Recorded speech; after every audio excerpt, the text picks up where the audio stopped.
জানো তো আজকে আমার না ঝিনুককে দেখে খুব একটা ভালো লাগেনি। কমলা তুমিও?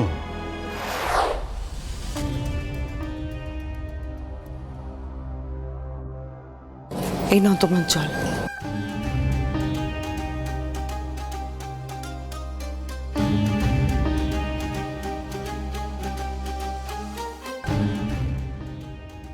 কমলা, তোমার এই বড় মেয়ে আজকে যা করলো ভাবতেই আমার লজ্জা করছে।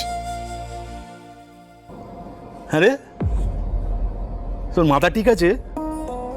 বোধ বুদ্ধিগুলো বেঁচে আছে? তোর মা অবধি যেখানে চুপ করেছিল সেখানে তুই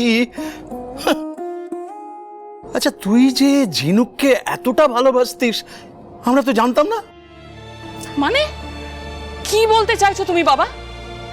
আমার ঝিনুকের প্রতি কোনো মায়া কোনো টান থাকতে পারে না? চুপ কর, আর মুখ খুলিস না। আমাদের মাথা হেঁট করে দিয়ে এখনো মুখ থেকে কথা বেরোচ্ছে তোর? পই পই করে বললাম চুপ কর, চুপ কর, চুপ কর, চুপ কর। শুনলো না তো শুনলই না। আমি একটা কথা বলবো? জানো তো আজকে আমার না ঝিনুককে দেখে খুব একটা ভালো লাগেনি। কমলা তুমিও? কমলা, ওর একটা সংসার হয়েছে। আচ্ছা, তোমার আমার ঠোকাঠুকি লাগতো না? মন কষাকষি হতো না? না গো, মেয়েটা না কাঁদছিল। হ্যাঁ, হয়তো মান অভিমান হয়েছে, ওরা নিজেরাই মিটিয়ে নেবে। সেখানে আমাদের নাক গলানোর তো কোনো দরকার পড়ে না।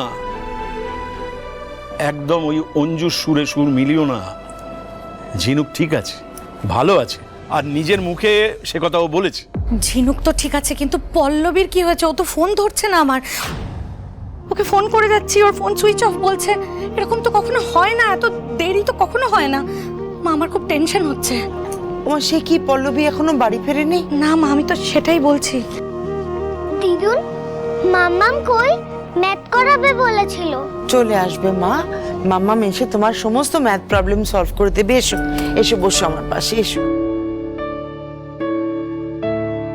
আচ্ছা, তোমাদের কারোর সঙ্গে পল্লবীর কোনো কথা হয়নি?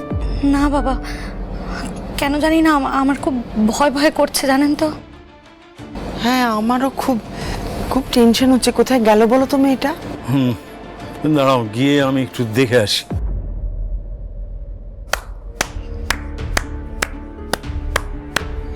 চমৎকার, চালিয়ে যাও।